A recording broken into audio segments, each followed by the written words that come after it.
Programa Conexão começando pela TV Claré e hoje direto da cidade de Ipeúna, aquele típico município do interior paulista, aproximadamente 7.000 habitantes e que tem na religião uma das suas principais tradições. A cidade no mês de março completa 52 anos de fundação e a gente vai falar disso com base na história aqui, da paróquia Nossa Senhora da Conceição. Ela que é mais antiga até mesmo que a própria cidade. Quer entender melhor? Veja só a partir de agora. E para entender melhor um pouco da história aqui da paróquia de Ipeúna, a gente veio conversar com o coordenador paroquial, o Florivaldo. Muito obrigado por participar aqui com a gente, viu? Opa, tá às ordens. É muito gostoso esse ambiente aqui, né? A gente entra, a gente realmente se sente muito aconchegante. Acho que até a gente pode usar essa palavra, né, Florivaldo? Aqui a gente encontra uma paz, né, que às vezes lá fora a gente não consegue.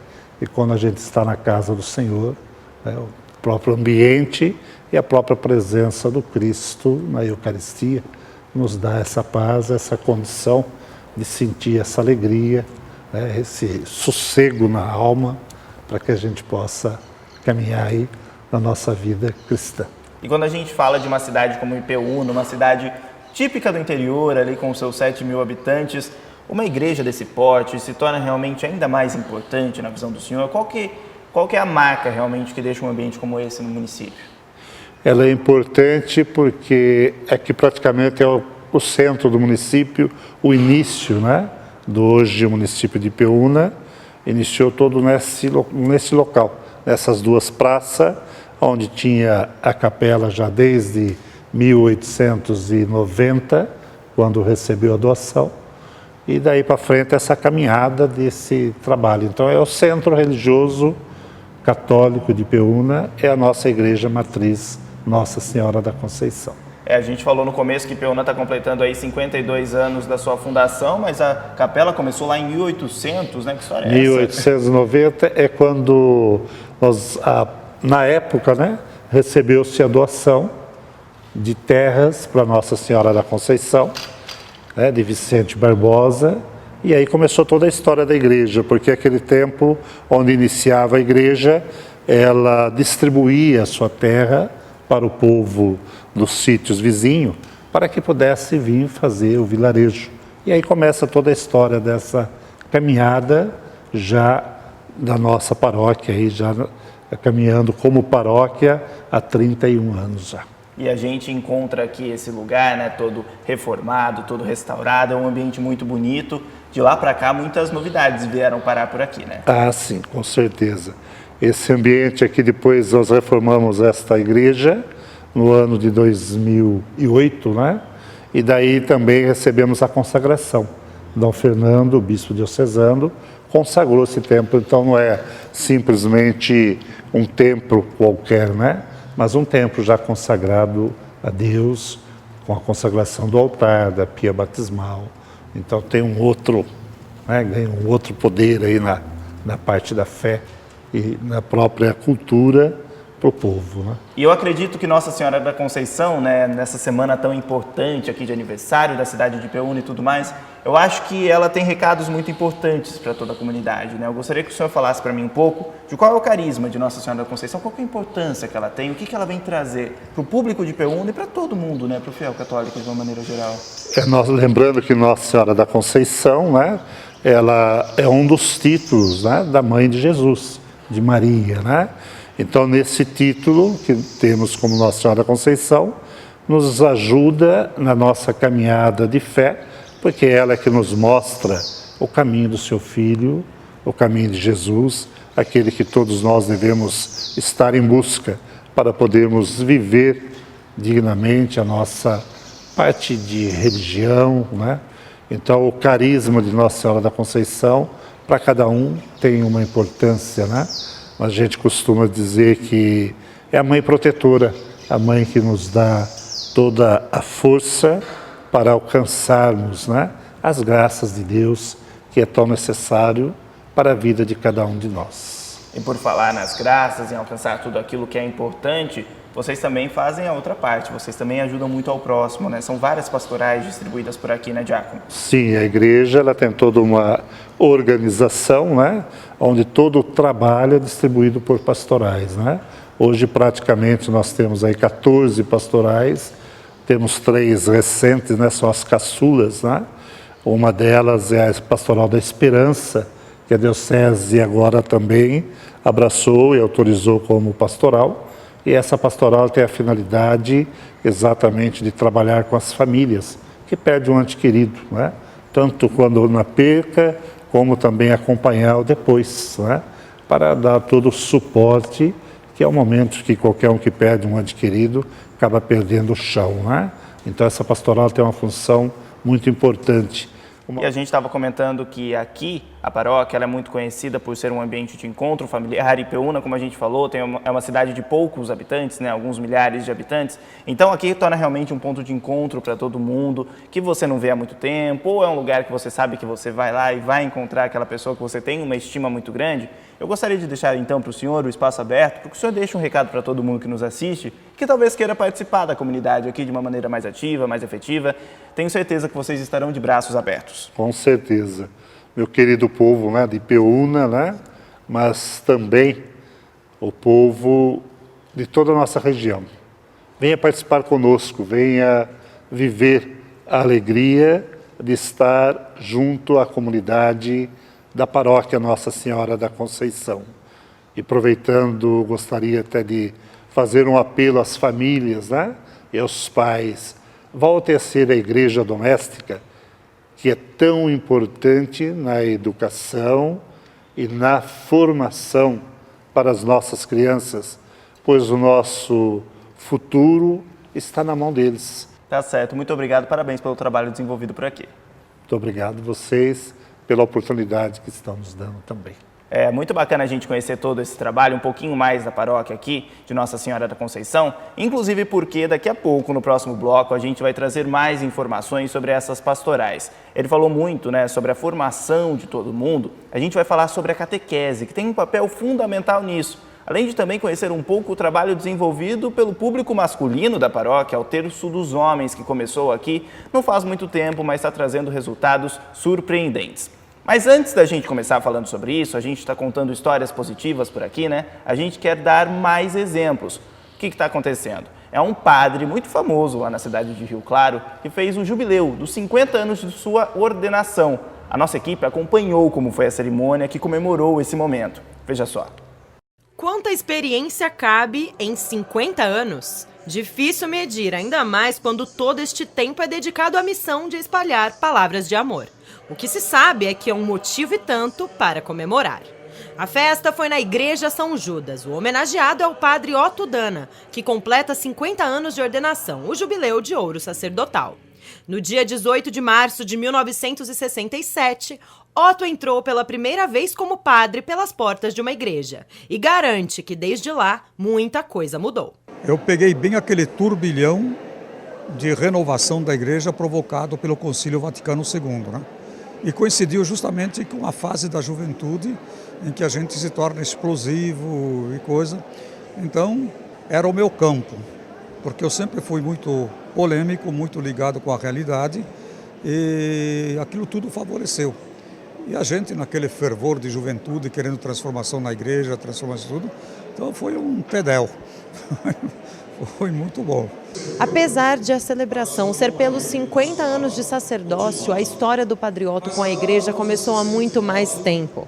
Ele saiu aos 12 anos de sua cidadezinha no interior de Santa Catarina para ficar longe da família e se dedicar a uma vocação. Vim para um colégio que formava padres para o Japão. Era um colégio japonês. Eu nunca tinha visto aqueles olhinhos esticados. Passa o tempo, mas no fim você se familiariza com o ambiente. No fim, acabou virando uma coisa normal. Não se pensava em outra coisa a não ser padre. Então era uma espécie de destino confundindo com vocação. Formado, Otto começou a fazer parte da Diocese de Piracicaba, atuando em igrejas de várias cidades da região. Ele não realiza mais missas regulares e deixou nos fiéis muita saudade. Muita coisa ele ensinou para toda a paróquia. No começo até afastou porque ele é rígido, ele gosta das coisas certas. Então no começo até afastou alguém, mas depois o povo foi aprendendo a conhecer, a amá-lo e aí sentiu falta quando ele saiu, muita falta. Uma destas pessoas é a Rafaela, que acompanha o padre desde os 10 anos e construiu a própria fé graças aos ensinamentos de Otto. Ele fala bem para o povo entender uma linguagem que o povo entenda.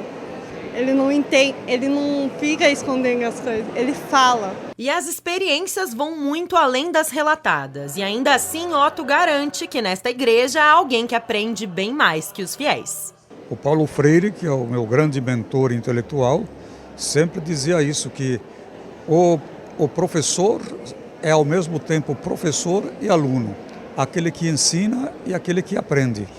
Então, o ser padre também é essa vivência dialética de você ensinar, mas ao mesmo tempo aprender. E pode ter certeza que a gente mais aprende do que ensina. Nós deixamos então o nosso parabéns também ao Padre Otto por toda a sua caminhada realizada até aqui e também pelas outras etapas que estão por vir. Parabéns por todo o trabalho.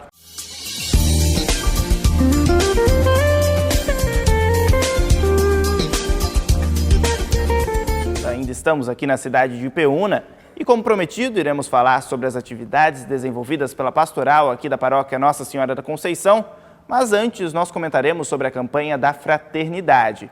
O irmão Eli vai falar qual era a relação de Santo Antônio Maria Claret com a natureza.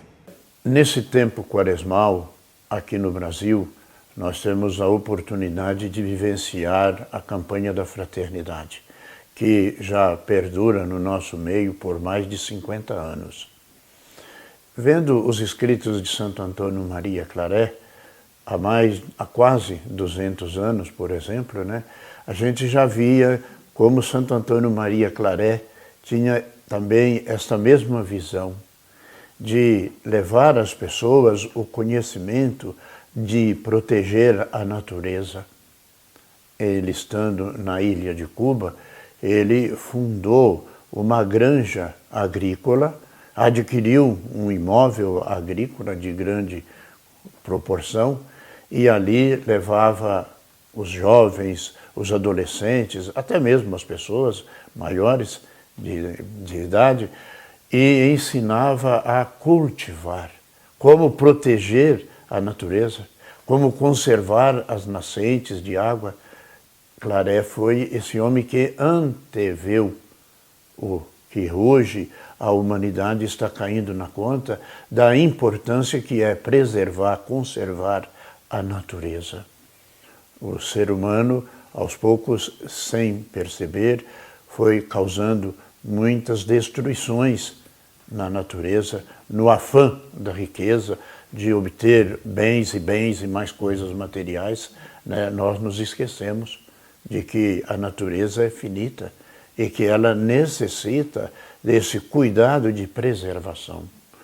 Que, a exemplo de Santo Antônio Maria Claret, nessa campanha da fraternidade, em que o Papa também nos lembra da importância de conservar nossa casa comum, que é o ambiente onde nós vivemos, a natureza que nos fornece tudo o que nós precisamos como pessoas humanas, que nós tenhamos esta sensibilidade de Santo Antônio Maria Claret.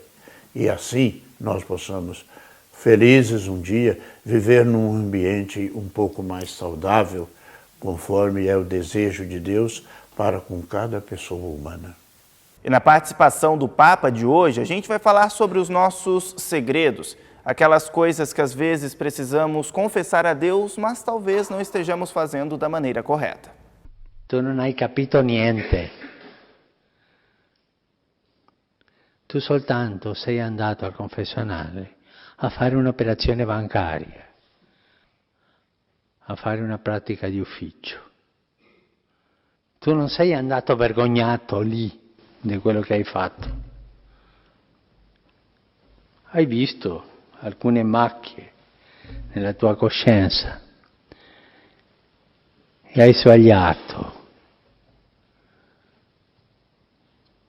perché hai creduto che il confessionale fosse una tintoria per chiudere le macchie. Sei stato incapace di vergognarti dei tuoi peccati. Acabamos de ouvir o Papa Francisco, que nos fala sobre o sacramento da confissão, o sacramento da reconciliação, o voltar-se para Deus. Em diversas passagens da Escritura nós temos, tanto do povo de Israel como no Novo Testamento, nós temos esse olhar, esse voltar-se para Deus, para receber dele as suas graças, para receber dele a sua misericórdia, não é? E o Papa nos traz essa reflexão que o confessionário, confessar-se, o reconciliar-se com Deus, não é uma lavanderia no qual você vai sair sem as tuas manchas, sem os teus pecados. O pecado que nós cometemos vai existir sempre as consequências. Por isso, o melhor é evitar sempre as situações de pecado, né? E também o Papa, ao falar disso, qualifica mais ainda o sacramento da reconciliação, no qual Jesus se dispôs a entregar-se por nós na cruz. Ele diz, o Papa, sobre o envergonhar-se. Muitas vezes nós cometemos os nossos pecados, os nossos erros e nós não o admitimos em nossa vida. Isso é uma atitude de orgulho, uma atitude de pessoa que se fecha no seu próprio egoísmo e não dá a possibilidade da graça de Deus agir em cada uma das pessoas que cometem pecado, cada um de nós. Portanto, é preciso que a gente, olhando aquilo que Deus nos deu, o seu Filho Jesus Cristo, morrendo e ressuscitando, tenhamos a coragem de buscar e de sermos dependentes da graça de Deus para a nossa vida. Que o Senhor te abençoe, te guarde, Ele que é Pai, Filho e Espírito Santo. Amém. É realmente essa nossa dica então, tem que ficar atento. E como a gente está falando da formação das pessoas, existe um trabalho que é essencial nesse sentido, que é a catequese. E justamente por isso a gente vai conversar agora com a Gislaine, ela que é responsável pelo trabalho aqui na paróquia de Peúna. Gislaine, como que funciona, né? Existe uma idade que é a mais indicada, vamos dizer assim, para o início dos trabalhos? Tá, a catequese em si pode-se entrar na catequese com 6 anos de idade. De 6 anos vamos pôr até os 18 e não para, por aí. Né? Não para. A catequese, na verdade, é o início, uma iniciação para a vida toda, para uma, digamos que seja uma faculdade para depois, né? Depois que a gente sai, continua na igreja. A construção realmente ali aos poucos. Isso, é uma etapa atrás da outra, é uma vida, é uma sequência. E a gente está falando aí de um trabalho realizado muitas vezes com crianças de 6 anos de idade, são muito novos, né? Como que é feito esse trabalho? Muito. A gente tem uns subsídios para seguir, uns livrinhos que a própria diocese recomenda e que cada etapa, cada nível vai se falando de algum tema. 6 anos são a Gênesis, que fala sobre a construção do mundo, depois vem sobre o corpo humano, sobre o amor de Deus, sobre os 10 mandamentos. Então, conforme vai subindo os níveis vai subindo também a graduação, vamos por assim. E isso é muito importante, né? Porque, como você estava comentando, começa com 6, não tem limite para que acabe. Não. Então, é um ensinamento que perpetua realmente, traz resultados lá no futuro. Com certeza. Eu falo que a gente educar uma criança na religião, dentro da igreja, é outra coisa, né? Então, ensinar já desde pequenininho o amor de Deus, ensinar a ter um respeito com as obras de Deus, ensinar a ter um carinho com Deus, né? E isso é fundamental, é para sempre, é para toda a vida. E a gente está falando aqui que atualmente são 122 pessoas, crianças, né, que passam por esse trabalho. É muita gente, né, Gislaine? Muita. Pouca ainda, podemos dizer, mas ainda é de 122, 150 crianças. E adulto também pode participar? Adulto também, com certeza. A gente tem a catequese de adulto para aqueles adultos que, por um motivo ou outro, se perdeu no caminho, não conseguiu acompanhar e quer voltar. Então, a gente também tem a catequese de adulto. Então é importante, eu acho, a gente deixar claro que nunca é tarde, né? Eu acho que os ensinamentos são importantes em qualquer momento da vida. Qualquer momento da vida, com certeza. Muito bacana, viu? Parabéns pelo trabalho realizado por vocês. Imagina. E já que vocês falam tanto aí com as crianças, com os adultos, sobre mensagens importantes nessa construção, que mensagem você acha que é bacana a gente deixar para que o público de casa reflita com a gente? Algo interessante que você acha que a gente pode puxar ali que tem um significado especial? Olha, seguindo os ensinamentos do Padre Gabriel, que esteve com a gente um bom tempo aqui na nossa paróquia, é a construção do amor. Só pelo amor que tudo a gente consegue fazer, só com carinho, com respeito, que a gente consegue lidar com tudo na vida, né? Faça aos outros o que você gostaria que fizesse com você. Eu acho que isso é o fundamental. E eu que vejo os olhinhos da Gislaine agora marejados, tenho certeza que você aí de casa conseguiu perceber essa mensagem. E Gislaine, tem mais atividades que são desenvolvidas aqui, né? Uma delas que a gente vai contar agora é exclusiva dos homens, é o Terço dos Homens, não é isso? O Terço dos Homens, maravilhoso, que começou o ano passado. Com a vinda da imagem de Nossa Senhora Aparecida, né? Da imagem de Nossa Senhora Aparecida. Eles estão fervendo. E a gente vai conversar agora com ele, que é o organizador de todas essas atividades. Eu agradeço a participação da Gislaine. Obrigada. E você aí confere agora o Terço dos Homens. Que história é essa? É o terço normal, né? A gente começa fazendo um canto de abertura, depois a gente faz a leitura do Evangelho do dia e aí começamos a rezar o terço normal. E depois, após o terço, tem a bênção de Nossa Senhora, que todo mundo fica muito feliz e sai satisfeito, né, de estar participando dessa oração do terço. Fica muito surpreso, porque a gente não esperava que tivesse até tantos homens participando. E a cada dia está aumentando mais. Então, estamos muito felizes e Nossa Senhora, com certeza, mais ainda, por sentir que os homens aqui de Ipeúna estão participando também da oração do terço e rezando pelas famílias, pelos doentes da comunidade, enfim, por todas as pessoas que necessitam de oração. O programa Conexão de hoje fica por aqui, mas antes, claro, a gente deixa o nosso parabéns a todos os cidadãos ipeunenses. E o que a gente deseja para o município nesta nova etapa é muita felicidade, realizações, muitas conquistas também. Claro que sempre com uma comunidade unida, como a gente encontrou aqui hoje. E a você que acompanhou nossa edição de hoje, muito obrigado pela sua companhia mais uma vez. E a gente tem um encontro marcado no próximo sábado, sempre às 10 da manhã. Quer rever este e outros programas da TV Claré? Já sabe, acesse tvclaré.com. Tenham todos uma excelente semana. Tchau!